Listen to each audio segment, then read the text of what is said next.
Vi vil gerne bygge vores eget hus, men vi er løbet tør for byggematerialer. Huset er ikke færdigt, og nu er kassen tom. Hvad gør vi? Eller sådan kan man godt samle situationen op, hvis man bruger en metafor for vores land lige nu. Hvad gør vi? Jo, vi skal tjene nogle flere penge. Og spørger man økonomisk råd og stort set alle andre eksperter, så hedder vejen råstoffer og turisme. Kun her er penge nok til at bygge vores hus færdigt, skabe en selvbærende økonomi og skabe det trygge og sikre velfærdssamfund, som alle så gerne vil. Velkommen til valgdebat om råstoffer og turisme.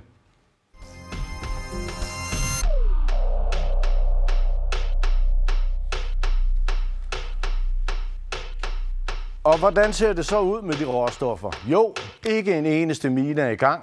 Der kommer en lille mine nede i Grigardasuatsiat, Fiskenæsset, en rubinmine, men det er også det. En forudsætning for at tiltrække råstofselskaberne og deres milliardinvesteringer, det er, at vi har en troværdig politisk ledelse, der fører og nogle klare og stabile regler på råstofområdet, og det har vi ikke haft de senere år. Jeg vil gerne sige velkommen til Bent Sørensen fra GA. Grønland har de senere år kørt en politisk zigzag-stil inden for råstofområdet. Hvad har det af betydning for råstofselskabernes lyst til at komme til Grønland? Det har betydet rigtig meget, at investoren har udblivet fra Grønland. Det er stor risiko at komme til med det skiftende kurs, man har haft på det politiske plan. Vi kan jo høre på, når vi deltager i råstofmesserne, at de spørger til, hvad det der sker i Grønland. Bare det at ændre rammebetingelser som royalty betyder jo, at de har svært ved at forstå, hvad det Grønland vi egentlig vil.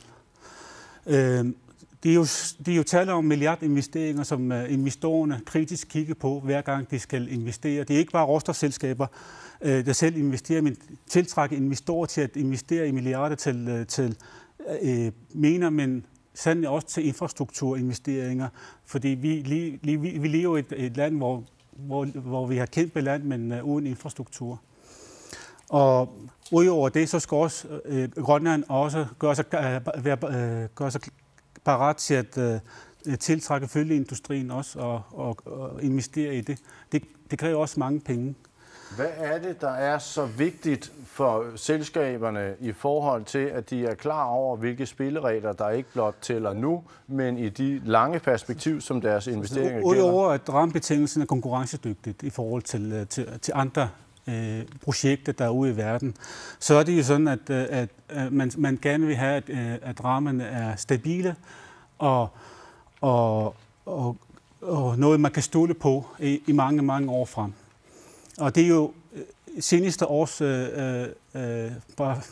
bare for halvandet års tid siden, ikke? Der kommer også ændringer. Det betyder rigtig meget for investeringerne her i Grønland. Efterforskningsaktiviteten er allerede stort set væk. Og investorerne, der skal investere i projekterne, det er jo udblivet. Den tænker jeg lige, vi tager over. Lad os starte med dig, Kjeld Rasmussen fra Siumut. Ja. Blækket var stort set ikke tørt, dengang der blev lavet en ny storskalalov, før I meldte ud, at det var en meget ringe lov, I ville lave om på. I ville også samtidig ændre hele beskatningsgrundlaget for de her råstofselskaber. Altså med et pennestrøg ville I fuldstændig forandre det grundlag, hvorpå de var i gang med at investere og skulle investere i Grønland. Hvorfor var det vigtigt at gøre i det øjeblik, at en anden regering lige havde sagt, nu gør vi sådan her, så melder I ud, hvis I får magten, så gør I noget andet, og det var det, I gjorde? Jamen, sidste gang gik vi til valg på at indføre royalty, og det fik vi mandat på, og det var det, vi indførte. Og det holder vi fast ved. Og vi holder fast ved også ved nul-tolerancen. I forhold til... Men når vi nu hører GA her sige, at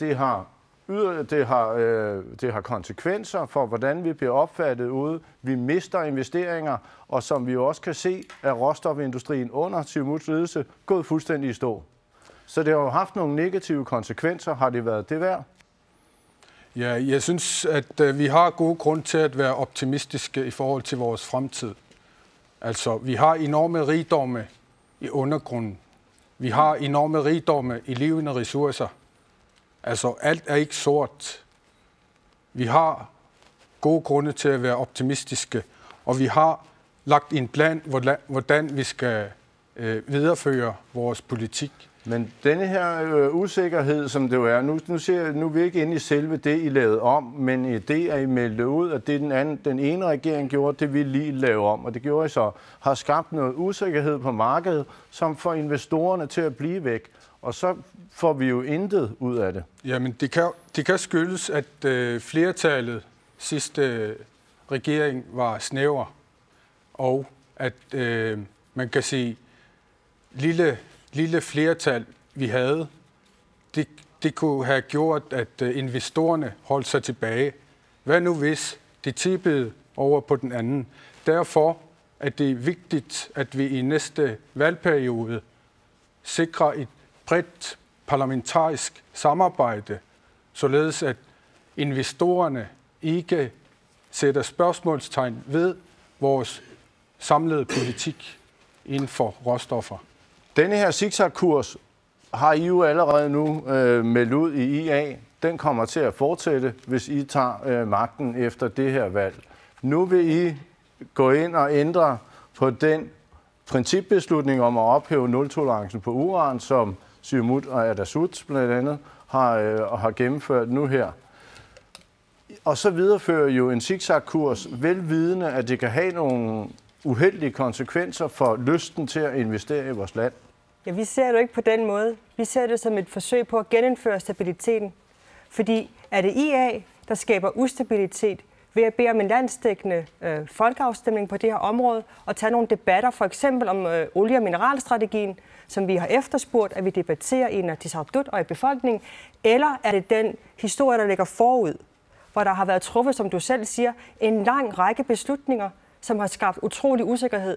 Lad mig lige starte med at minde om, at royalty-delen, der startede man med at tale om 10% stigning. En royalty på 10%. Man snakkede om, at der skulle stoppe al olieefterforskning. Altså man snakkede om, at man skulle ændre storskalaloven. Så nej, jeg synes ikke, IA lægger til bålet med det her. Vi siger, lad os tage en snak, lad os få noget stabilitet, lad os få noget borgerinddragelse. Men det er jo ikke stabilitet i et demokrati. Er det nu engang sådan, så flertallet bestemmer? Siumut Atassut har haft flertal og har gennemført en principbeslutning om at ophæve. Det melder I jo allerede ud nu. Det vil I ikke respektere. Hvis I får magten, og det der flertal lige tipper over til jer, så vil I lave om i det. Det er da ikke stabilitet. Jo, det vi gerne vil have, det er to ting. Vi vil have nogle brede forlig. Der har jo altid været tradition for, at der var enighed om de her strategier for olie- og mineralområdet. Det vil vi gerne have genindført. Og det her med for eksempel indførelsen af royalties og de andre ting, der ligger i strategien, de er jo ikke været debatteret, og vi kender ikke grundlaget for det. Så vi mener, der faktisk er brug for at få skabt nogle brede forlig, så alle står bag den strategi, der skal gælde for vores land. Det andet er, at det er rigtigt nok, at investorerne gerne vil have politisk stabilitet i form af brede forlig, men de vil også gerne have opbakning fra befolkningen. Og lige nu må vi bare erkende, at befolkningen er delt i det her spørgsmål, måske særligt om uran, men generelt er der jo mistillid til råstofområdet. Og vi bliver nødt til at anerkende den usikkerhed, tale om den, få sat ord på den, tage nogle debatter og få skabt noget. Og så gør det ikke noget, at vi sender et signal om, at det ikke er stabilt, at I kan finde på at lave om i det? Vi sender et signal om, at vi skal have stabilitet, vi skal have brede forlig, vi skal have enighed. Atassut, I har været med til at indføre denne her forandring af storskala-loven og indførelsen af royalties, som jo forandrede, hvad kan man sige, spillereglerne for de store multinationale selskaber og deres milliardinvesteringer. Og I vidste jo også godt, at det her kom frem, at det ville sende et signal, som muligvis kunne få råstofselskaberne til at trække sig tilbage, investeringerne til at gå i stå, hvilket jo også er sket. Har det været det værd? Ja, der værdsætter vi selvfølgelig stabilitet, og de ting, vi har lavet om, det har vi gået til valg på. Og vi har tilpasset storskaleloven, som det passer bedre til det grønlandske forhold, så lokale håndværkere, lokale leverandører, de bliver taget med i den opbygning, der skal til. Og det har vi så sikret ved at justere. Og med hensyn til råstofdelen, det er ikke kun Grønland, der er ramt. Det er hele verden, der er ramt med hensyn til den stagnation, der er, og hvor interessen over hele verden er blevet mindre. Så det passer ikke. Det er rigtigt nok, og det vender vi tilbage til, men det vi sender her, det er den zigzag-kurs med, at de forskellige regeringer render og laver om i det, den anden regering lige har lavet. Det har I også været med til at skabe usikkerhed på råstofområdet. Hvorfor det? Ja. Med hensyn til royalties, der har vi gjort det helt klart fra starten af, at det vil vi gerne indføre, og det gik vi også til valg på. Og de selskaber, der er med i de forhandlinger, der har været i forhandlinger, de efterlyser klare retningslinjer, klare regler, og når de bliver forklaret, de royalties, hvad de går ud på, så er det med. Og grunden til, at vi fik indført, det var, at vi vil sikre Grønland indtægter. Vi vender tilbage til det her royalty mere. Nu er det mere de her signaler, der bliver sendt ud, når vi render og skifter politik, alt efter hvilken retning vinden lige blæser, Anda Uldum. I har jo også været med det her og set det for sidelinjen. Hvad tænker du om den politiske zigzag-kurs, som I har ført i Grønland de senere år? Vi synes, det er uhørt, at man har sådan en zigzag-kurs. Vi har jo lige hørt om, at i forrige valgperiode, der var det Siumut, der ville indføre royalties, hvilket skræmte en masse investorer væk også. Og så talte man også om, at man ville ændre storskalaloven fuldstændig. Men hvad endte det med? Man ændrede minimalt i den, og det skulle man sætte et helt land i stå i 2 år for. Det er uhørt. Og på den anden side, så skal vi også huske på, at troværdigheden, det bliver op ad bakke, hvis vi bliver ved med at lave noget zigzag-kurs. Sidste valgperiode var det Siumut med deres royalty-snak, og nu er det IA med deres tilbagerulning af nul-tolerance. Vi efterlyser også stabilitet. Vi vil gerne være med til at drøfte de her ting.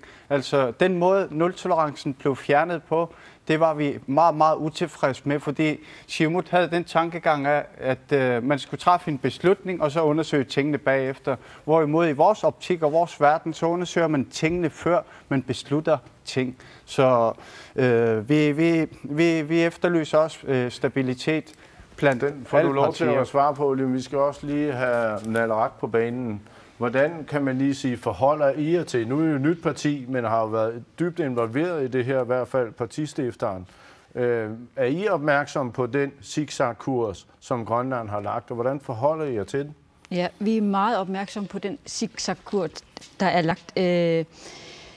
Det er milliardinvesteringer, der skal til for at komme i gang med projekter. Derfor er det utrolig vigtigt, at vi får skabt noget stabilitet.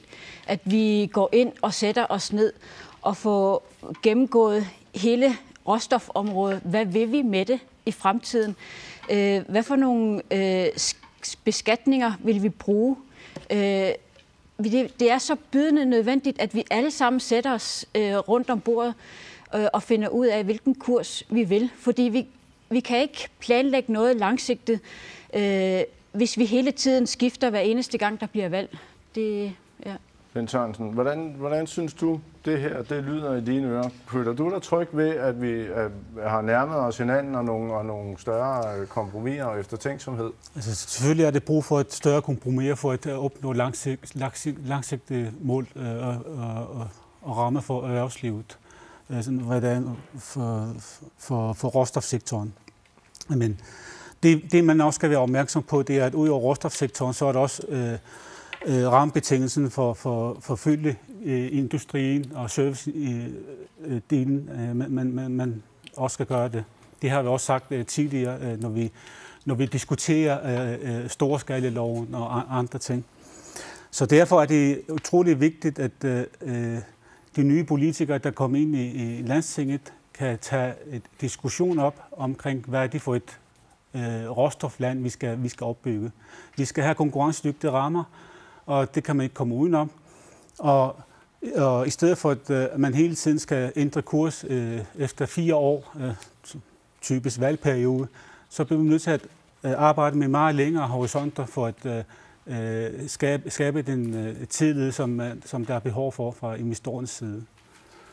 Siumut, er I klar til der kommer nogle vigtige beslutninger her, når valget er overstået, lige meget hvordan det falder ud.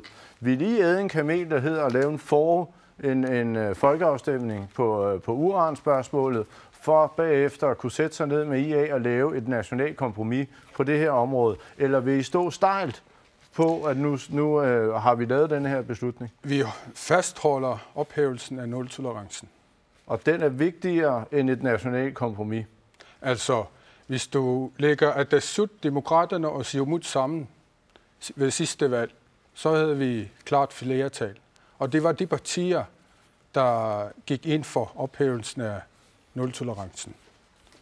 Og så vil jeg sige, det der zigzag, jeg mener, at jeg kommer i tanke om IA, når zigzag-ordet kommer. Fordi det var IA, der godkendte forundersøgelser ved Kvanefjeldet i 2011, velvidende, at der var uran i Kvanefjeldet. Og når de så mister magten, så får de en anden lyd. Altså, det er zigzag. Nu spiller de på følelser, nu er de populistiske og siger, at nu er man imod uran. Og det er vigtigt at huske, der er ikke nogen, der har sagt her i landet, at man vil udvinde uran alene. Og man har ikke fundet nogen steder, hvor der er ren uranforekomster. Men er det vigtigere for jer at sætte jer ned og holde fast i den der, end at finde et kompromis, hvor vi kan lave et nationalt kompromis på det her område? Vi vil gerne være med til en afstemning i Kommune Qujalleq i forhold til Kvanefjeldet. Men i forhold til... Hvorfor så ikke hele landet? Fordi alt det elektroniske udstyr, vi bruger her og nu med tv-transmission, det har bestanddele, der stammer fra mineraler med uranindhold. Og hvis vi skal være dobbeltmoralske, så burde vi slukke det hele. Men nu var det bare en folkeafstemning. Hvorfor ikke hele landet? Hvorfor kun i syd?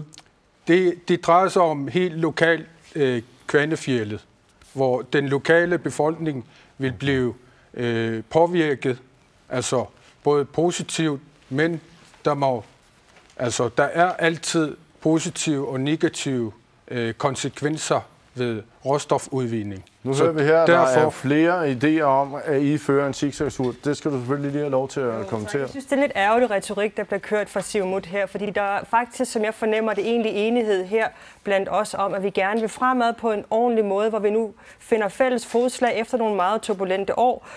Og så bliver der igen og igen fremhævet den her med, at det var IA, der gav tilladelse. Ja, vi gav en efterforskningstilladelse, der var udvidet, og du har jo også læst den, Kenneth. Der står jo meget klokkeklart, at det ikke er en garanti for, at man får en udvindingstilladelse, fordi der er en nul-tolerance. Men selvfølgelig skal vi, synes jeg, åbne op for, at man kan efterforske i vores land, fordi vi har brug for det, og det vi kan se bare det sidste halvandet år, det er, at efterforskningslysten er faldet under det her ustabile styre. Og det må da lære os nu, at det vi skal, det er fremad sammen. Lad os da i stedet for mødes. Men hvor meget vil I holde fast i en uran-folkeafstemning? Hvis I ikke får magten nu her, vil I så tordne videre derudad i de næste 4 år, og for hele tiden har den usikkerhed spillende et eller andet sted? Og det vi synes, der er vigtigt ved den, og det synes jeg er meget vigtigt at formidle, det er ikke et spørgsmål om, at vi vil have ret, vi vil have et nej. Vi er et nej-parti. Og det står vi fast ved. Men vi anerkender, at der er mennesker her i befolkningen, som er som synes, det ville være godt med noget uranudvinding. Det forstår vi godt. Vi synes bare, at vi bliver nødt til at adressere, at rigtig mange mennesker er i tvivl, at befolkningen er splittet, at det er et emne, der er til debat. Og hvis ikke vi tager fat i det og adresserer det, så vil den her splittelse fortsætte. Vi skal have den stoppet, og det gør vi bedst ved at lade folket tale. Anna Uldum, du har markeret. Jeg vil lige sige, at mit parti skal i hvert fald ikke flettes ind i at man siger, at demokraterne og Atassut og Siumut havde et flertal. Det er faktisk ikke rigtigt. Vi stemte imod, fordi vi var dybt uenige i den måde, man førte politik på i Inatsisartut, da man ophævede nul-tolerancen. Og hvis man skal tale om at være populistisk, så bør man kigge lidt på sit eget. Fordi i forrige valgperiode, der talte man royalties, og man ville endda havde nogle finanslovsforslag, hvor man havde indregnet milliarder i indtægter i royalties, men de er så ikke kommet endnu. Altså vi vil ikke være med til, at der er en zigzag-kurs. Med hensyn til beskatning er ikke det vigtigste. Det vigtigste er, at vi udviser stabilitet og har klare lov og regler omkring råstoffer. Det har intet at gøre med, om det er royalties, eller om det er selskabsskatter, eller det ene og det andet. Det er stabilitet, der gør det. Er der sut, du har markeret? Ja, nul-tolerancen, fjernelse af det er sket på demokratisk vis, som du også var inde på, et flertal. Det samme er sket med storskalaen. Og når nu vi snakker om tillid og troværdighed, så synes jeg, at det er utrolig utroværdigt af IA, der har givet efterforskningstilladelse til et selskab, som bruger op mod 500 millioner, vil vide, at der er uran i. Og så er det først utroværdigt, når de så begynder at sige, I må ikke. Vi har en lovgivning her, der er meget streng med hensyn til miljø. Derfor er der allerede nogle begrænsninger, der er der. Hvis den er sundhedsfarlig og etc., så giver man selvfølgelig ikke lov. Vi synes bare i Atassut, at vi skal have en chance for at kunne tjene penge, også på den urandel. Det kommer vi meget mere til tilbage. Du har markeret, Bettina Elrak. Altså, jeg synes, at vi skal stoppe med at skyde med skarp. Vi kommer ikke nogen vegne af at gå og pege fingre af, hvad der er sket i fortiden, fordi der er sket en zigzagskurs, som vi bare skal have komme ud af nu. Og jeg synes, vi skal kigge til Norge. De har meget, meget strenge regler i forhold til minebranchen. Og så skal vi finde ud af, hvad vil vi i Grønland have ud af de råstoffer, vi har. Vi skal have storskala-projekter på et tidspunkt, men det er lige så vigtigt, at vi får de små skala-projekter i gang, at vi får den menige mand i Grønland involveret i de her råstoffer, så det bliver en indtægtskilde for den menige mand i Grønland. På den måde så kan vi sikre, at vi får noget erfaring. Råstofferne de forsvinder ingen steder, så vi skal ikke have så travlt. Det, der nu er vigtigt, det er, at vi får sat os ned og får diskuteret det her ordentligt igennem, hvilken beskatninger og hvilken tolerancer vi har over for de forskellige råstoffer, så vi på den måde får tingene på plads. Men vi skal stoppe med det der og kigge tilbage, og du har gjort det, og du har gjort det. Vi kan ikke bruge det til en... Kenneth, du har markeret. Jeg vil gerne lige præcisere noget. Altså, man indgik aftale med London Mining sidste år, og der var royalties i aftalen. Men vi kan jo ikke bestemme over, prisudvikling på jernmalmen. Det er faldet i pris. Derfor er investorerne tilbageholdende. Fordi det vil sige, at royalty-indførelse, det er realistisk, og det har vi realiseret i en aftale. Og så vil jeg sige, mange pensionsselskaber og investeringsfonde, som har trukket følerne til sig, efter I lancerede en milliarder af kroner, som er gået vores næse forbi på grund af royalties. Så det kan da godt være, at du har været heldig et sted, andre steder har du ikke været så heldig. Faktum er vel, der ikke er kommet gang i noget. Altså, hvis man er seriøs og holder fast ved sine projekter, så bare tag et eksempel. Ilulissat Atlant Lufthavn. De har skaffet investorer, fordi de tror på projektet. Og det kræver kun godkendelse af Inatsisartut. Og det er vores fornemste opgave som politikere, at tro på, at vi kan skaffe investorer. Men det lykkedes heller ikke London Mining at skaffe de penge, som de skulle bruge for at komme i gang. Yep. Velvidende, at markedsprisen faldt. De fandt ikke de penge, der skulle til. Måske blandt andet på grund af royalties. Nej, der var royalties i aftalen, som jeg sagde, men prisen på jernmalmen faldt. Og den har ikke været så lav. IA har før. Altså jeg synes jo, at den debat, vi har lige nu, den understreger netop pointen i, at vi skal væk fra en zigzag-kurs. Så giver jeg det som Lene Ingemann meget, meget ret. Vi står her og snakker uran og royalties på hvad? 3. år? Lad os nu snakke om andre ting på råstofområdet. For eksempel, hvorfor er det vigtigt med et Geosurvey Greenland til 40 millioner på nuværende tidspunkt i vores råstofudvikling? Hvad er det, vi vil med det?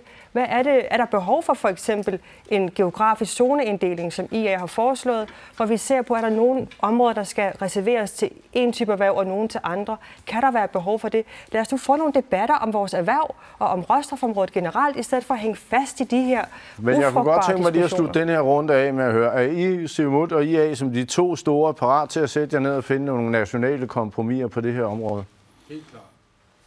Vil du også love, at I sætter jer ned og finder en stabil kurs, som vi kan lægge i år frem? Selvfølgelig, for det er der brug for. Godt. Føler du dig tryg ved de udmeldinger, du har fået her? Altså, det er jo, partierne skylder befolkningen og virksomhederne her i Grønland, at de kunne blive enige omkring langsigtede mål inden for råstofområdet. Og det skal de jo gøre, ellers bliver vi med at diskutere på den måde, som vi kan høre det i aften. At man peger på hinanden hele tiden, i stedet for at kigge fremad. Tak skal du have, Bent Sørensen, fordi du kom. Og det var slut på denne her runde.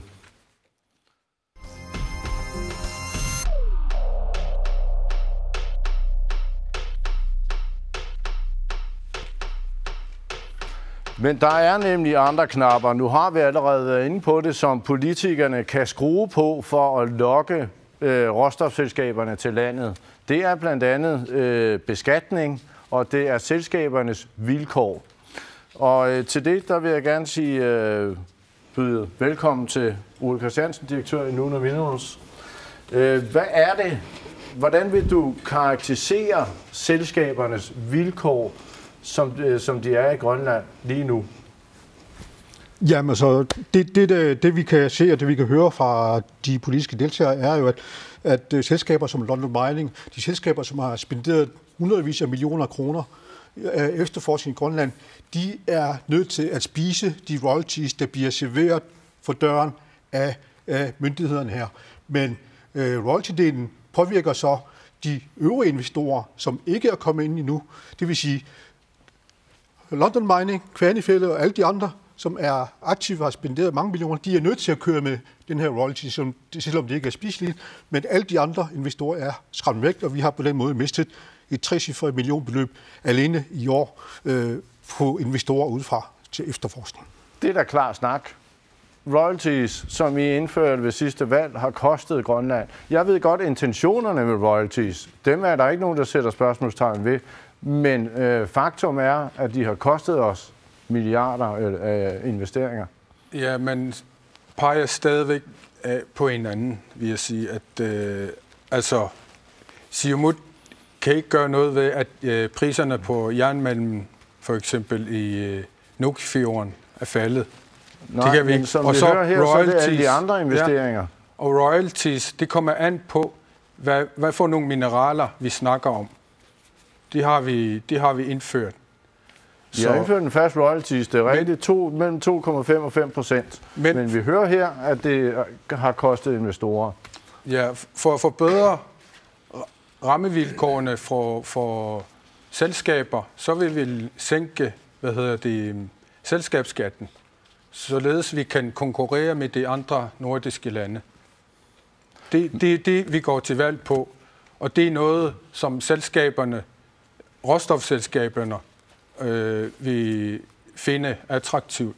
Men umiddelbart, så hænger royalties og selskabsskat, det er jo i hver sin ende af skalaen. Royalties er noget, de skal betale, selvom de ikke tjener penge. Selskabsskat er noget, de skal betale, når de tjener penge. Så man ligger. I er ikke klar til at sætte spørgsmålstegn ved, om royalties var det rigtige at gøre, selvom vi her hører, at det har kostet milliardinvesteringer, og det har kostet projekter, og vi har ikke fået penge i kassen på det. Men I er ikke parat til at diskutere, at det måske var en fejl? Hvis man kan have royalties i Canada, hvis man kan have royalties i Australien, så kan vi også have royalties i Grønland. Men dermed ikke sagt, at vi for evig tid vil have samme kurs. Sådan fungerer politik altså ikke. Hvad siger du, Ander Uldum fra Demokraterne? Vi hører her, at det har kostet landskassen måske store investeringer. eller i hvert fald været medvirkende til det, at vi har fået en royalty. Er det noget, I vil holde fast i? Jamen, vi må også erkende, at vi ikke er et etableret mineland. Altså, det er en af grundene til, at vi ikke kan kræve det ene og det andet og det tredje. Altså, vi kan ikke sammenligne os med Canada, som har haft det i hundredvis af år. Vi kan ikke sammenligne os med Australien. Det er absurd at tænke på den måde. Altså, med hensyn til selskabsskatter kontra royalties, altså, det er jo bare, hvor du bytter lidt rundt på det. Altså, det vi skal have, det er så meget som muligt ud af råstofferne. Og hvordan skulle det så se ud? Jamen, i forhold til vores optik, så skulle vi have gjort det via selskabsskatterne. Det har vi været opsat på lige fra start. Vi er endda gået til valg her på at sænke vores selskabsskatter helt ned til 20%, fordi 36,1% er ikke konkurrencedygtigt. Og det glæder mig også, at både Siumut og Atassut, som stemte imod mit forslag om at sænke selskabsskatten sidste år, at de er begyndt at tænke, at det er vejen frem. Og det er sådan nogle ting, vi skal have. Altså, vi skal have nogle brede forlig inden for skatteområdet, gøre det nemmere, gøre det mere attraktivt at drive virksomhed i Grønland. Fordi lige nu, sådan som det er, så er det dybt uattraktivt at investere i Grønland, både på grund af zigzag-kursen, og så på grund af de tårnhøje selskabsskatter, vi har. IA er markeret. Hvad tænker I? Royalty, selskabsskat, hvor ligger I henne af der? Jeg er meget enig med det, som Anda Uldum siger. Royalties var jo allerede en mulighed i råstofloven. Den har hele tiden været der, for selvfølgelig er det en af de knapper, man kan skrue på, når vi er blevet etableret i mineland, og det er vi ikke endnu. Så jeg synes, at vi har været lidt for hurtige med nogle ting, og til gengæld rigtig langsomme med nogle andre ting. For eksempel de her reformer, vi snakker om. Hvis vi vil have noget ud af de her investeringer, der kommer, så skal vi da i gang. Vi skal i gang med forlig omkring infrastruktur, omkring skattereform. Vi skal have en uddannelsesreform, flere i arbejde, og så skal vi have nogle ordentlige erhvervspolitiske rammer. Og det skal vi jo sætte os ned og blive enige om, i stedet for at stå og skænde som enkelte bitte små mærkesager, som 10% rentefradrag, ja eller nej. Vi bliver nødt til at se det store billede her, for det er faktisk landets økonomi, der står på spil. I har været med til, at Atassut Gerhard Petersen at indføre de her royalties, som vi nu hører i virkeligheden har haft den måske modsatte virkning af, end hvad man havde intentionen om, at de skulle have. Fortryder du nu? Nej, det gør jeg ikke. Der er forskellige modeller i royalties, man kan vælge. Det er meget teknisk. Det vi siger, at det selskabsskat, man betaler, det skal ikke overgås af royalties. Det vil sige, samlet set op til skattebetalingen, der er den del, som du kan trække fra, som du har betalt i royalties. Så det vi siger, det er, at du får pengene tidligere, end måske i stedet for om 10 år. Og der har vi set alt for meget rundt omkring i verden, at store selskaber, de bare forsvinder, uden at have betalt noget som helst til landet. Og det er det gerne, vi sikre, at landet får nogle penge. Nu hører, det er jo fint, fordi det er jo rigtigt, det er intention ved at indføre royalties. Det er der jo ikke nogen, der sætter spørgsmålstegn med. Men når vi nu hører, at det jo i virkeligheden har den modsatte virkning, at der slet ikke kommer nogen penge i kassen, så bør man vel gå ind og sige, måske tog vi fejl. Det mener jeg stadigvæk ikke, fordi selvfølgelig har vi også rejst rundt i de forskellige lande og forhørt os, hvor blandt andet Naja Nathanielsen var med og spurgt, hvad synes de? Og når man får det forklaret, så siger det, hvis der findes klare regler, hvordan spillereglerne er, så er de hvilige. Og det med, at verdensmarkedspriserne det er faldet, det kan vi selvfølgelig ikke gøre noget ved. Men det er jo ikke mere villige, end vi hører, vi er gået glip af, hvad brugte du, hvad var det, 60-cifrede millionbeløb på den konto? Altså, så mere villige er de jo ikke. Nej, men som sagt, nu ligger verden sådan, at priserne det har faldet kraftigt ned, og så skal vi gøre det mere konkurrencedygtigt via selskabsskatter. Og der er jeg meget enig med Anda i fra Attassuts side, at vi gerne snakke selskabsskatten på den led. Men I vil gerne holde fast i royaltyen? Yes. Hvad siger ret til det her område? Det er jo en jungle at finde ud af, måske som nyt parti, hvad skal det med den ene og den anden vej, men gør det indtryk, når vi hører, at royaltyen måske har kostet mange penge i investeringer? Selvfølgelig gør det, men jeg føler det ikke som om, at vi har tabt penge faktisk, fordi råstofferne er der stadigvæk. Jeg synes også, vi skal gøre det klogt, fordi vi skal heller ikke sige, jamen, at nu bliver investorerne væk, fordi sådan og sådan og sådan. Vi skal også blive klar over, hvor meget vil vi være villige til at give for at få mineselskaber til at komme til Grønland. Vi skal vide, hvad vi er værd, og det er vi ikke gode nok til endnu. Så derfor så føler jeg ikke, at det er så vigtigt at have så travlt.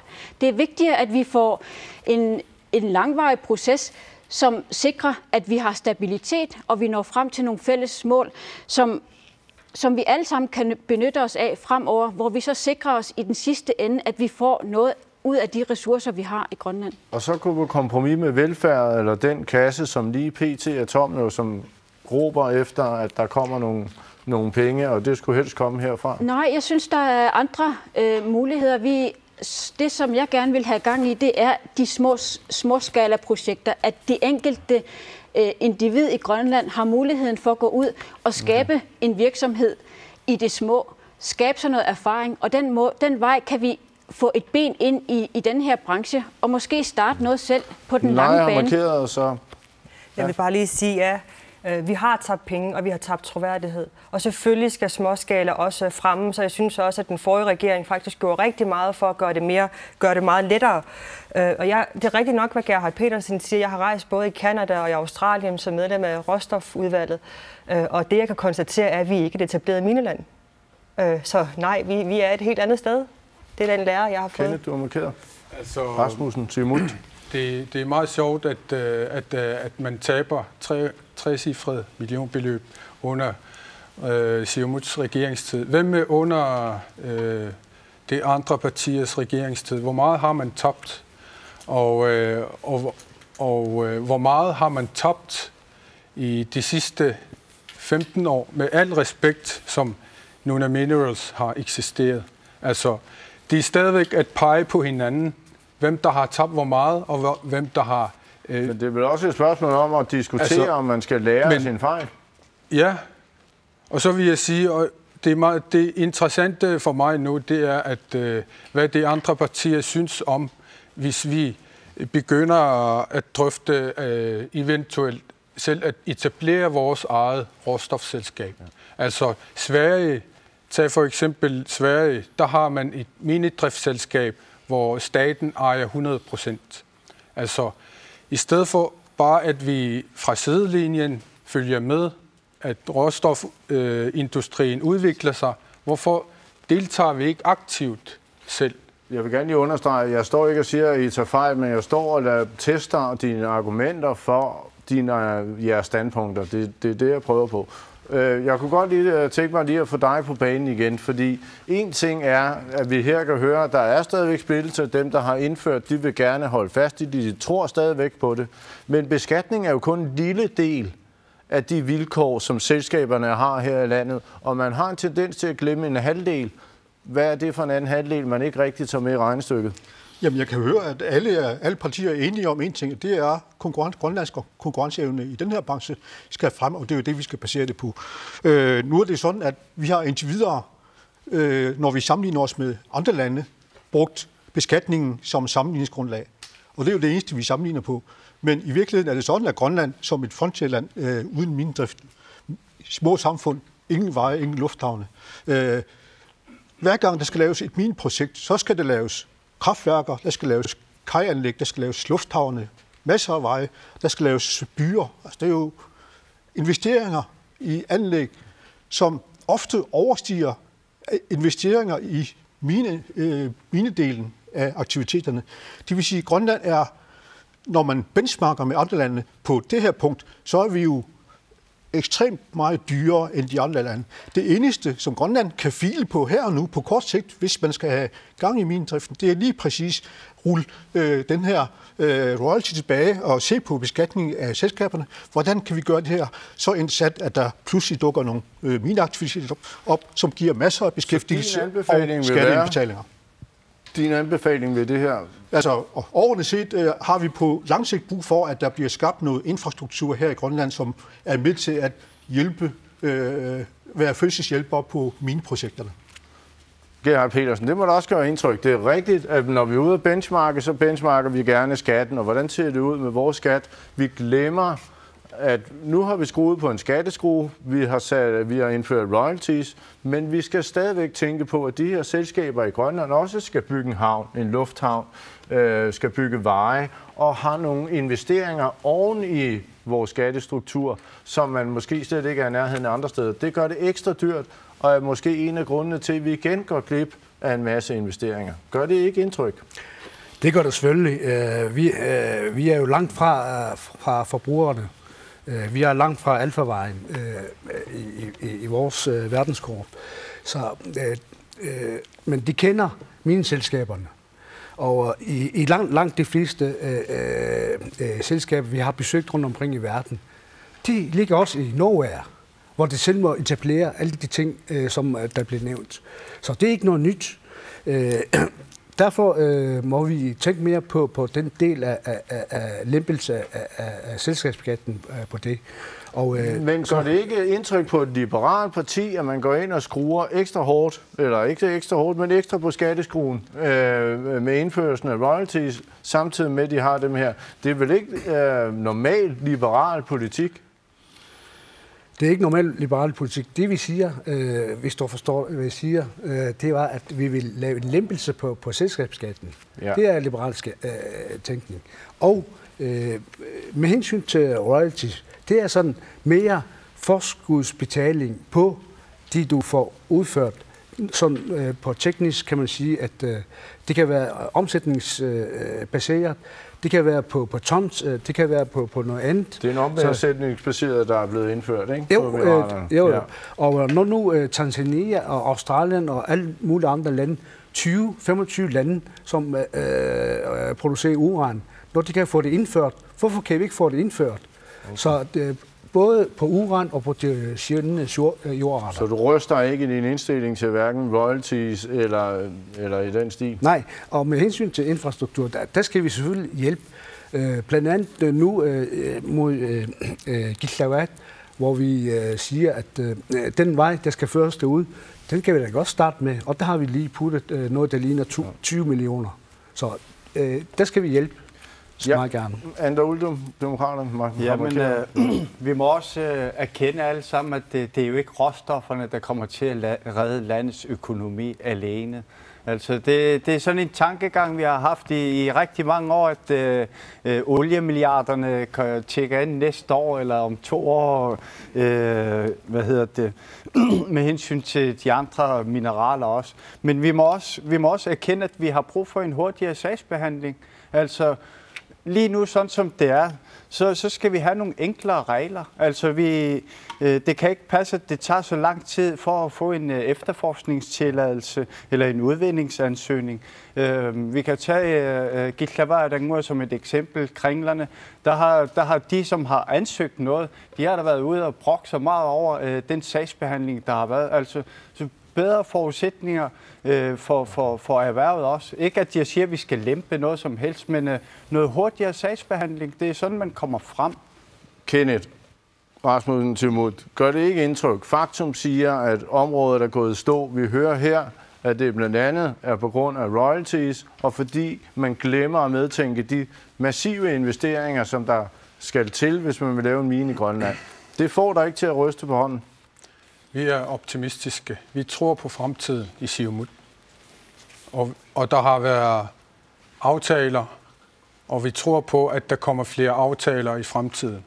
Og hvis vi skaber bredt parlamentarisk samarbejde og stabilitet, så tror jeg på... tro eller realisme? Det er realisme. Og så vil jeg sige, at et Golder Associate, det er et velanset råstofrådgivningsfirma, som har udtalt, at Grønland er hurtig og lige til i forhold til udvindingstilladelser. Altså i Grønland tager det 6-8 måneder at få udvindingstilladelser. For eksempel i Sverige, der tager det 18-24 måneder. Så det passer ikke helt, at det går for langsomt herhjemme. Jeg kunne godt tænke mig, at vi skal lige nå mere, hvad det Ole Christiansen faktisk var inde på. Og det er, at vi bør nødt til at tage medansvar for de investeringer, der ligesom skal være i infrastruktur. I er jo hvert fald skeptiske over for lufthavne, som der skal til, og så videre, og så videre. Er I klar til at sige, vi bliver nødt til at investere noget i infrastruktur for at hjælpe de her virksomheder til at komme til Grønland? Jeg vil gerne stå fast. I er på ingen måde skeptiske over for anlæggelse af lufthavne. Vi vil bare gerne have, at der er nogle ordentlige rentabilitetsundersøgelser inden, og vi ved, om det er samfundsøkonomisk hensigtsmæssigt. Ja, selvfølgelig er det et rigtig godt sted at investere. Så nej, det har vi ikke noget problem med. Jeg kunne godt tænke mig at knytte en kommentar til det, Kenneth siger omkring ejerskab. Fordi jeg er jo meget enig, men jeg tænker på visse planer, hvorfor er det så, man neddrosler ejerandelen eller den borgerne andel i Nunaoil, som ellers var et oplagt område, hvor man kunne gå ind og få noget grønlandsk opbygget know-how og en direkte stemme i licenserne. Altså jeg synes, at det jo igen er lidt uklart at finde ud af, hvor Siumut så står på det her område. Omkring det her med royalties, der vil jeg gerne også understrege over for Siumut. Jeg synes ikke, det er partipolitisk. Det behøver det ikke være. Det er bare politisk, og derfor synes jeg, hvis vi tager det partipolitiske ud af ligningen, så kan vi måske mødes og snakke om det på en anden måde. Du får selvfølgelig lige lov til at reagere på det med Nunaoil. Altså, sandheden er, at man ikke har fundet olie, og det måske i mindre grad, men det er i hvert fald ikke noget rentabelt. Og det ved sidste, i hvert fald under IAs og demokraternes regeringsperiode, der var der store forventninger om olieeventyr, hvor det blev lullet i søvn. Det kommer vi ikke til Vi kommer ikke til at blive lullet i søvn. Der er ellers store forhåbninger til det i jeres egen Jens Erik Kirkegaards mineralstrategi. Der er meget store forventninger til olie. Altså, optimisme, det har vi i partiet, selvfølgelig. Men vi skal også tænke på økonomien, hvor meget vi satser på det ene og det andet. Vi har råstoffer, som vi ved findes, og det er det, vi skal satse mere på. Okay. Du har markeret, Anne Oldum, Demokraterne. Jamen, jeg synes det er lidt spøjst. Altså, det ene minut, så er man for et eller andet, og det andet minut, så er man imod et eller andet. Altså, hele olieeventyret, jeg synes, det er os alle partier, der har givet befolkningen kæmpe håb til, at oliemilliarder vil tjekke ind. Jeg skal være den første til at erkende er stort. Altså, jeg har været med til at puste det op. Jeg troede selv på det. Men nu må vi se på virkeligheden. Ja. Og virkeligheden er, at vores land er ikke et sted, man vil investere lige pt. På grund af zigzag-kurs og på grund af de rammebetingelser, der er. Så vi har rigtig meget arbejde på. Så lad os holde fast i det her. Virkeligheden er jo netop, der er ikke en eneste mine pt. Det er faktum. Der kommer en lille en i fiskenæsset. Vil du være med til, som Ole Christiansen her står og siger, at vi bliver nødt til at gå med ind og tage et medansvar for at investere i den infrastruktur, som vi ved, de her selskaber kommer og får brug for, fordi det er med til at sænke deres regning og derved at gøre os mere konkurrencedygtige. Er du klar til at prioritere de penge? Ja, jeg er klar til at prioritere og snakke om det også, men først vil jeg lige gerne svare Nunaoil.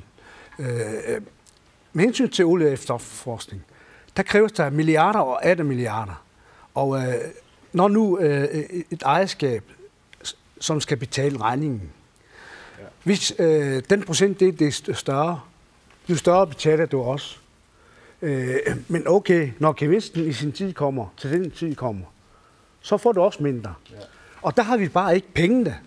Det er en af grunden til, at ejerskabet bliver mindre. Vi skal hurtigt videre. Er I klar til at gå med ind i og investere i infrastruktur? Ja, det er vigtigt at få investeret i infrastrukturen.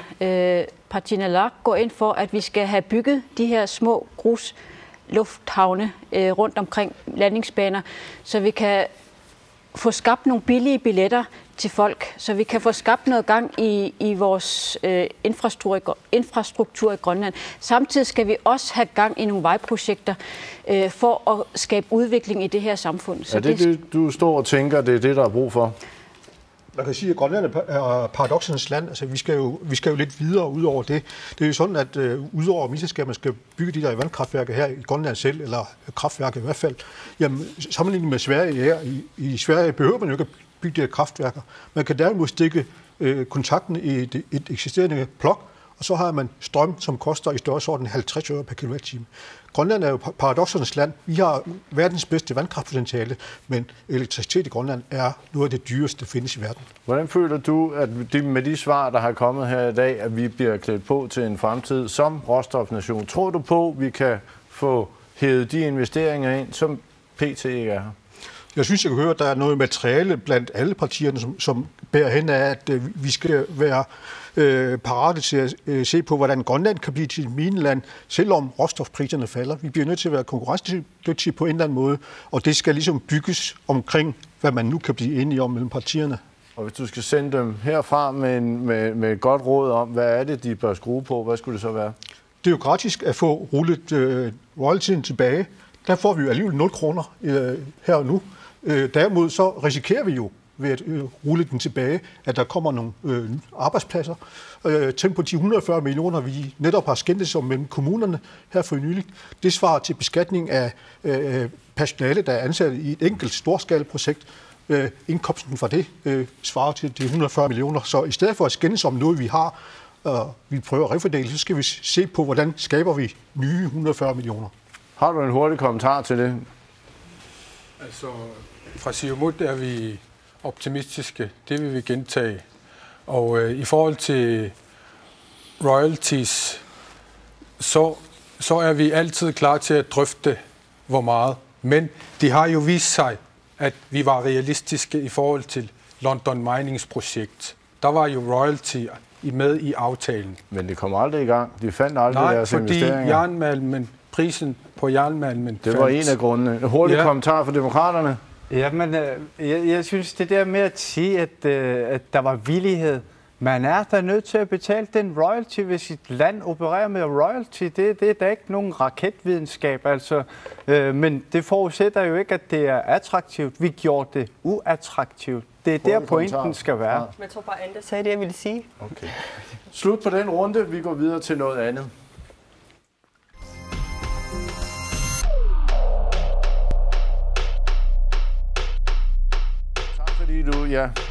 Tak fordi Ole Christiansen var med. Han er lige trippet ud nu her. Der skulle vi selvfølgelig have sagt til ham, inden han gik. Vi vender blikket mod turismen nu, fordi det er et af de andre ben i Grønlands økonomi, og et af de steder, hvor der er identificeret et vækstpotentiale. Vi kan tjene nogle flere penge. Men krydstogtturismen er faldet med 30% det seneste par år, og antallet af flypassagerer er faldet. Turismen bløder, men det er her, at vi har en mulighed.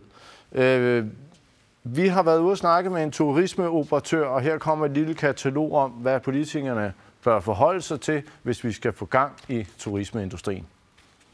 Der er mange udfordringer.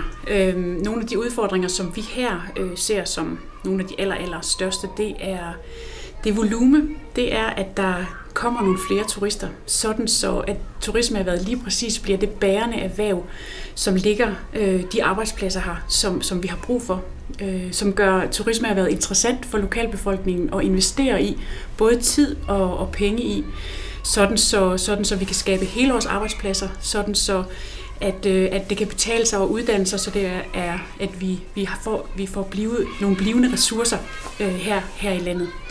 Så er det tilgængelighed at komme hertil, specielt for vores region.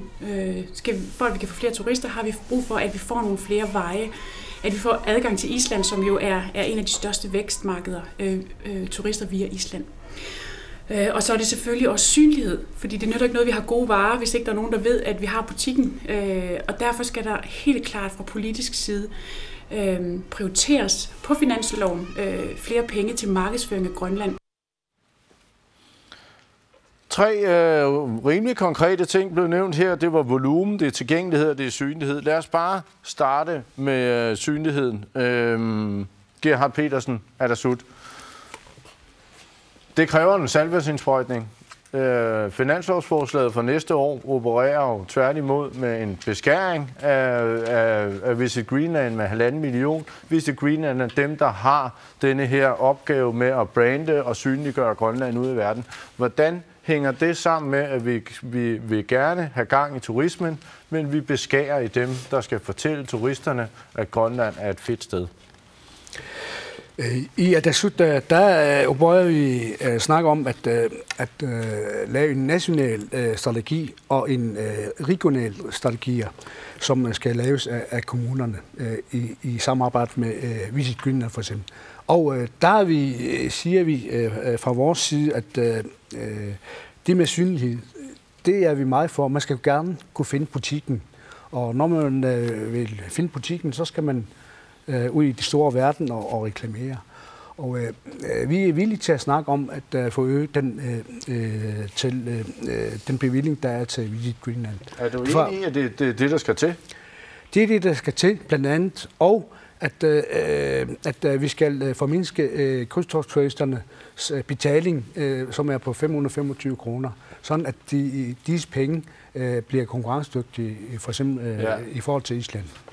Men hvorfor er I inde og beskære Visit Greenland? Er I også enige i, at det er en branding og en yderligere fortælling om, at Grønland er et dejligt sted at tage hen, det der er brug for, hvis vi skal have flere turister? Altså, det 1,6 millioner, du nævner, det er øremærket i forhold til branding af husflidskunst. Og den arbejde er færdig, kan man sige. Alt det materiale, video og fortællinger om husflidskunst og branding, det er der. Det er derfor, at man har skåret. Man har ikke skåret på andre områder på Visit Greenland. Det er kunstværk og oplevelsesturisme, man har skåret på. Nej, det er misforståelse og det er misvisende. Det står der i finansloven i hvert fald. Og så vil jeg sige, at i Siumut arbejder vi på, at vi går til valg på at sætte krydstogtspassagerafgiften ned, således at der kan komme flere krydstogtspassagerer. Afgiften blev jo sat op til 525 i 2009 fra 450 kroner. Og det vi vil sætte ned, og vi har hentet inspiration i Island for eksempel, hvor man tager udgangspunkt i krydstogtskibenes størrelser i stedet for passagerantal.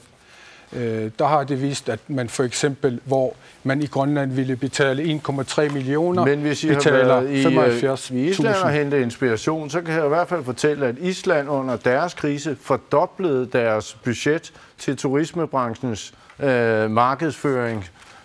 Netop fordi de så det som en mulighed for at skabe flere turister. I har gjort det modsatte. I en krisetid har I beskåret branchen. Nej. Vi vil investere i lufthavne. Vi vil investere med fremmedfinansiering. Men det her var bare i synlighed. Markedsføring. Jamen, vi skal først investere i infrastrukturen, før de kan løbe rundt, og før vi kan få flere turister.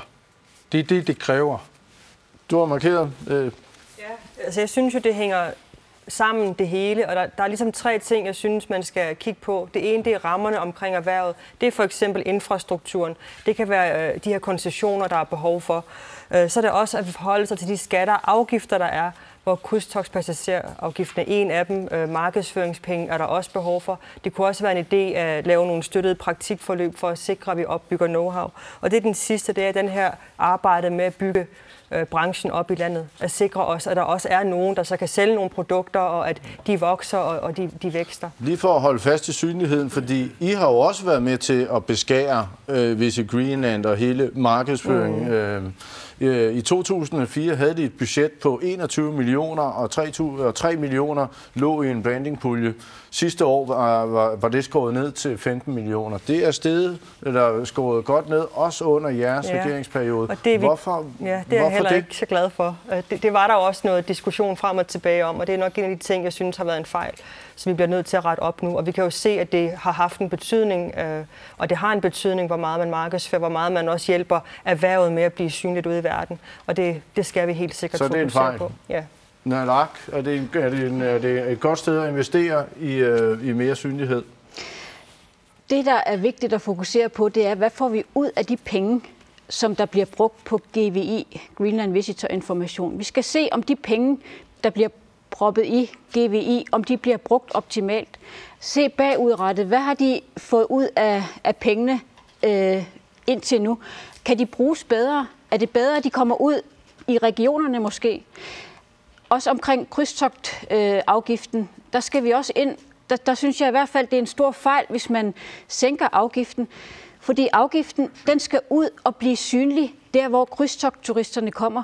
Krydstogtturisterne, hvis de kommer ud, for eksempel til Ilulissat, og ser, at de penge, de ligger i afgifter i Ilulissat, bliver brugt på byforskønnelse, eller en fodboldbane, en græsfodboldbane, eller kunstgræsfodboldbane, eller sådan nogle aktiviteter, så bliver turisterne glade for at lægge afgifter. Det samme ser vi også på trofæjagtområdet, at der bliver lagt en masse afgifter. De afgifter, de skal falde ned i det nærmiljø, hvor de er, så befolkningen kan få engagement og se, at det hjælper at gøre en forskel, og at pengene de ikke forsvinder ned i selvstyret i et eller andet stort sort hul. Vi har brug for at skabe noget motivation ude i samfundet, så vi kan få gang i turismen. I har også været med til at beskære turismeindustrien. Hvorfor det? Jamen, det er prioritering, og det synes jeg også er en fejl. Altså, jeg tror, vi kan erkende, vi var så forblændet af det der råstofeventyr, som lå lige om hjørnet, som vi troede alle sammen. Altså, det er en af grundene til det, for at være helt ærlig. Men jeg synes, vi skal starte helt nedenfra. Vi mangler iværksættere og ildsjæle inden for turismen. Jeg ved, vi har nogen nu, men vi mangler mange flere af dem, sådan så vi kan få en ejerskabsfornemmelse i turismen i Grønland. Turismeområdet er jo et meget servicetungt område, og det giver mange arbejdspladser også. Det giver nogle side effects over hele linjen. Det er der, hvor vi skal ind og kigge på de rammebetingelser, vi har inden for turismen.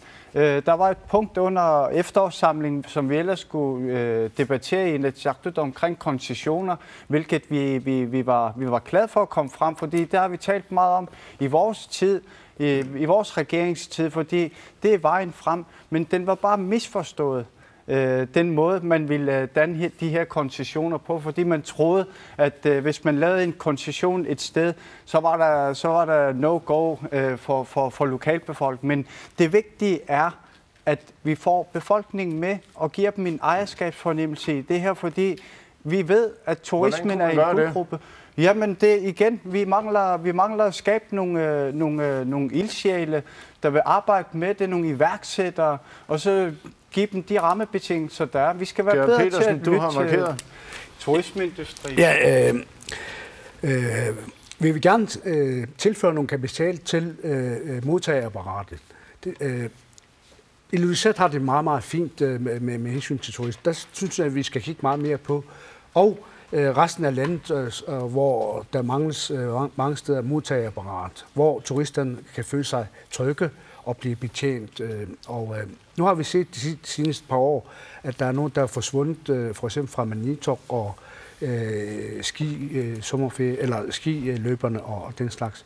Så dem skal vi opbygge igen, sådan at og med hensyn til infrastruktur, så skal vi selvfølgelig have en lufthavn i Sydgrønland, sådan alt de turistophængning, der sker på Island, det vil gerne videre til Grønland, og der skal vi selvfølgelig være med, specielt i Sydgrønland, også for dem over til Qaqortoq. Jeg kunne egentlig godt tænke mig lige at smide en anden ting ind her, fordi jeg har snakket med flere turismeoperatører, og de peger alle som en på, at vi har en stor fejl, og det er et frygteligt administrativt offentligt system, der stopper al nytænkning, og selv med koncessioner og de ting, der er indført, kommer de med en idé og prøver, så går det i stå.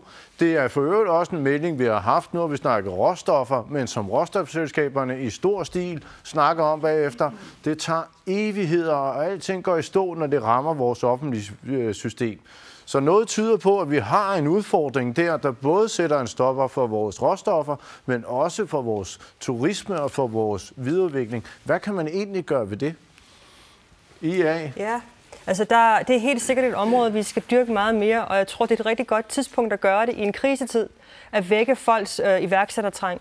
Og det skal ske både ved, helt enig, der skal luse ud i de her mængder af papir, at vejen skal gøres kortere fra idé til produkt, men man skal også gå ind og målrette, synes jeg, rådgivningen, erhvervsrådgivningen, få den ud i de kroge, der er, hjælpe folk i gang, for det kan være svært måske at komme igennem de her bunker, men så samtidig gøre det med det fokus for øje selvfølgelig, om produktet kan flyve på sigt. Om der er idé i det. Ikke kommer vi tilbage til lige om lidt mere, men hvordan kan vi komme et stift og byråkratisk offentligt system til livs generelt, også for turismeoperatørerne? Jo, men vi har jo evnet at luge ud tidligere. Altså selvfølgelig kan man det. Selvfølgelig, man gjorde for eksempel på småskalaområdet. Der fik vi at vide, at det er alt for bøvlet, der er alt for mange papirer, det er en lang ørkenvandring. Og der gik man ind og forenklede. Og i dag så er det bare en A4-side. Så selvfølgelig kan man forenkle. Hvad tænker du? Hvordan kunne I være med til at gøre det bureaukratiske system mere smidigt, fleksibelt og hurtigere? Ja. Fra Siumut går vi til valg på at smidiggøre administrationen generelt. Og så vil jeg sige, at vi skal være bedre til at skabe det bedre rammer for turismeaktører. Ved for eksempel, at Greenland Holding, som har Greenland Business og Greenland Venture, de skal være bedre til at rådgive, de skal være bedre til at kautionere i forhold til vækstkautionere, i forhold til risikovillig kapital. I er lidt foran mig her, fordi jeg har faktisk lidt om iværksætteri lige om lidt. Men det hænger jo sammen med turismen. Men så vil jeg sige, at vi har brug for investeringer for at skabe vækst. Og vi fra Siumut vil skabe, det er 3 lufthavne for det første. Ja. Men hvordan kan man gøre det mere enkelt? Det bureaukratiske system mere enkelt? Det var egentlig det spørgsmål, jeg kiggede på. Jamen, vi kan diskutere, hvordan vi skal skrue det administrative apparat sammen. Altså, vi har jo indført en masse administrative arbejdsgange fra Danmark ved indførelse af hjemmestyren. Og det har vi ligesom, det hænger vi nok stadigvæk for meget ved. Og så skal vi være bedre til at sætte krav til vores ansatte. Fint. Lad os så holde den der. Er der så, du har markeret? Hvad tænker du, man kunne gøre for at afbureaukratisere det offentlige system? I hvert fald vejen at få at afbureaukratisere. Vi har behov for at udluse, fordi, som du også var inde på, det er alt for besværligt, når nu man skal starte eller prøve noget. Bare nogle simple ting med hensyn til godkendelser. De tager evigheder. Så mere direkte vej til beslutningerne, fordi specielt i småskala og i små firmaer og enkeltmandsvirksomheder, der skal man have en meget lettere tilgængelighed for at få de ting på plads. Så det kan vi forvente. Hvis I kommer til magten, så sætter jeg ned og kigger på det offentlige bureaukrati og siger, hvordan kan vi gøre det her hurtigere og mere fleksibelt? Når vi kommer til magten igen, så gør vi det selvfølgelig, ja. Anda, kan man også forvente det fra jer? Ja, men vi vil gerne arbejde for, at vi får en national turismestrategi, sådan så vi alle sammen ved, hvor er det, vejen bringer os hen. Fordi turismeerhvervet fortjener det. Altså med alt den snak om, at man skal anlægge det ene lufthavn efter det andet, de forskellige steder. Altså vi skal også, det samme som råstof, vi har behov for noget stabilitet og vise, hvilken vej vi går, fordi hvis erhvervet ikke selv ved, hvad det er, man satser på i lufthavn det ene eller det andet sted, så er det jo sådan lidt risky at investere i. Men med hensyn til en anden ting, vi også bør kigge på, det er at hente inspiration over i Island. Lave nogle partnerskabsaftaler. Hvad har de gjort godt? Hvad har de klokket? Du har markeret herovre, Nejen Thengelsen, IA. Enig med, der bliver sagt, men bare en kommentar til det, der lige blev nævnt lige før.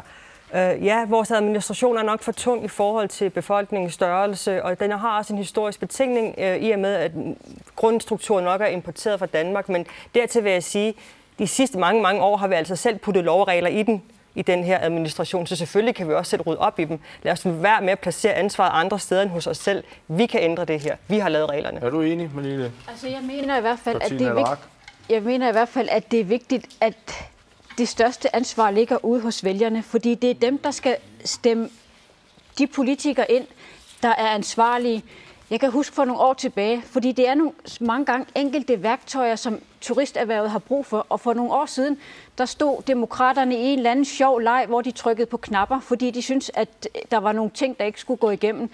Og det er jo nogle værktøjer, vi dengang stod og havde brug for ude i turisterhvervet. Og der er det, at vi har rigtig hårdt brug for, at man har nogle seriøse politikere, som virkelig går ind i turismeerhvervet og ser på, hvad det er for nogle ting, der er brug for. Og så siger Anda, at vi skal kigge til Island. Island, vi har meget, meget svært ved at kopiere noget fra Island, fordi de har en helt anden infrastruktur, end vi har. Yes. Og nu springer vi lige til det sidste punkt, fordi vi kan lige nå at få den sidste runde med. Den kommer efter denne her breaker.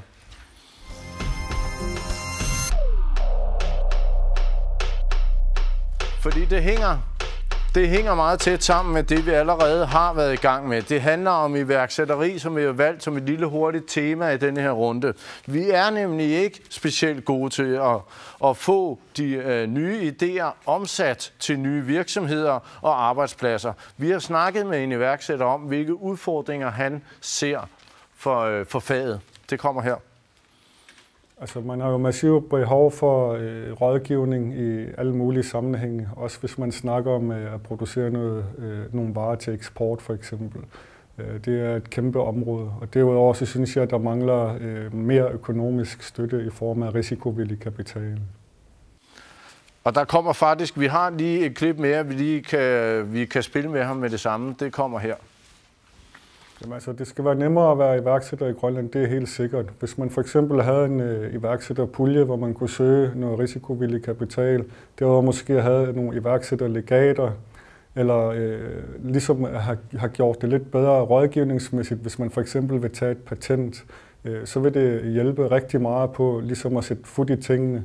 Derudover så synes jeg, det er vigtigt, at der også er en fast ramme i form af en fysisk bygning, hvor man måske har et prototypeværksted med en 3D-scanner og en laserskærer og nogle folk tilknyttet, så man ligesom kan tage de idéer, der genereres i hovedet, og gøre dem til noget fysisk. Mere risikovillig kapital, nogle bedre fysiske rammer, at det iværksætterne her giver udtryk for, det er det, der er brug for. Er demokraterne klar med mere risikovillig kapital og fysiske rammer for at få gang i en iværksætterkultur? Selvfølgelig er vi da det. Altså, vi skal have skabt nogle klare og enkle regler, så vi ikke skræmmer nogen fra at starte med iværksætteri. Jeg har lige nævnt det under turismeområdet. I finansloven, der opererer vi med, at der bliver afsat 8 millioner hvert år til noget iværksætteri. Og sådan som jeg kan se på det, så har det ikke skabt nogen arbejdspladser de sidste mange år. Så det er et sted, man kunne hente pengene. Men så bliver jeg lige nødt til at kommentere lidt på det der med demokraternes trykkeri. Jeg synes, det er barnagtigt at hive sådan nogle ting frem under en valgkamp, når det ikke har noget med emnet at gøre. Så jeg vil bare henvise til, at vi holder os til emnet. Det er et tidligere medlem, som ikke er medlem længere. Siumut, er I klar med mere risikovillig kapital og måske fysiske rammer for at hjælpe en iværksætterkultur på vej? Vi har et godt samarbejde med vores søsterparti, Socialdemokraterne i Danmark. Og et af resultaterne har været, at regeringen i Danmark har foreslået, at virksomheder i hele rigsfællesskabet fremover kan låne fra den danske vækstfond. Sidste år der gav Vækstfonden 1,8 milliarder kroner ud til iværksættere. Det er en rigtig god resultat, som vi skal have realiseret sammen med vores regering i Danmark. Men hvis vi ikke har afsløret, at vi har en klippekortsordning, og den er blevet beskåret både under jer fra 1,2 i 2011 til 800.000. Altså, det lyder ikke som om, I har fakta til at bakke op om, at det er det, I gerne vil. Jamen, det bliver også udnyttet meget begrænset af iværksættere, fordi altså, gravene er også meget firkantet, hvis man kan sige det på den måde. Det handler kun om rådgivning, brug af revisorer, regnskabsudførelse. Altså, det er meget begrænset. Men og så videre er vel gode eksempler på, at der skal være nogle krav? Jo, selvfølgelig skal der være krav, men det er, at vi skal være mere smedige i at hjælpe iværksætterne. Så det vil I blive, hvis I sidder i Naalakkersuisut igen efter valget? Nathanielsen? Jeg er enig i mange af de ting, der bliver sagt. Der var også godt lige minde om, penge er jo ikke alt. Nogle gange er nogle andre ting, nogle rammer omkring, der skal være på plads. De 2 ting, jeg synes, vi nogle gange glemmer, når vi snakker iværksætteri, det er for eksempel den ene, det er den offentlige indkøbspolitik. Hvor meget man egentlig kan gøre der også for at styrke den måde, vi bruger pengene på, og øge, at vi gør det lokalt. Det kunne også animere til nogle nye virksomheder. Vi bruger 1,5 milliarder om året fra det offentlige. Nogle af de penge burde lande meget mere lokalt, end de gør. En anden ting, det er det her med at styrke iværksætter-mindsetet. For det kræver også rigtig, rigtig meget at blive iværksætter. Det er benhårdt arbejde, og man får typisk ikke løn de første år. Men I er klar til at hjælpe dem? Lad os starte i folkeskolen med det. I er klar til at for vi skal have det? dyrket hele det her område. Og den er ret også. Det må være vand på jeres mølle og få hjulpet de her små og mellemstore ting og få skabt nogle nye arbejdspladser den vej i turisme. Det er meget vigtigt. Vi har ansvar for at give befolkningen de redskaber, de har brug for. Et af de områder, hvor det også er meget vigtigt, det er, når folk gerne vil starte en ny virksomhed, eller hvis vi ser generationsskifter. Der har vi også brug for, at ikke nok med, at man skal investere i en ny virksomhed, men mange gange i byggebranchen blandt andet, der skal man også ind og stille sikkerhed i forhold til at kunne byde på nogle opgaver. Og der har vi altså brug for at gå ind og lave, måske kan man forestille sig, at man kan lave en 5-årig fond, hvor man kan få måske 200.000 kroner rentefrit i den fond, som man kan bruge til at stille til sikkerhed eller investere i de ting, man har brug for i sin virksomhed. Det bliver altså sidste ord i aften. Tak fordi I kom. Alle sammen. Har du ikke fået dit ord? Nej. Så kom hurtigt med det. Vi er ikke ret gode i Grønland til at hjælpe iværksættere. Og derfor siger vi, at de første år, det skulle gerne være skattefrit. Og udover den nedsættelse af skattepligten. Når der er nogle tommelfingerregler med hensyn til iværksætteri. Hvis der er 10, der kommer i gang, og der er 2, der lykkes, så giver det mening. Så er det rigtig godt. For risikovillig kapital siger sig selv, man risikerer kapital. Er I villige til at give risikovillig kapital til området? Ja, vi har ikke råd til andet, fordi hvis vi skal have flere arbejdspladser, så er vi nødt til at tage. Og vi er i Grønland alt for dygtige til at trampe på dem, der fejler, i stedet for at opmuntre. Så fik du det sidste ord, og det bliver det sidste ord for jer i aften. Tusind tak, fordi I kom. Jeg håber, jeg er nødt og blevet oplyst omkring, hvor de forskellige partier står inden for råstof, inden for turisme, og om vi kan forvente nogle nationale kompromiser. Jeg lover, vi holder øje og kigger kritisk efter hjørnerne. Tak for nu.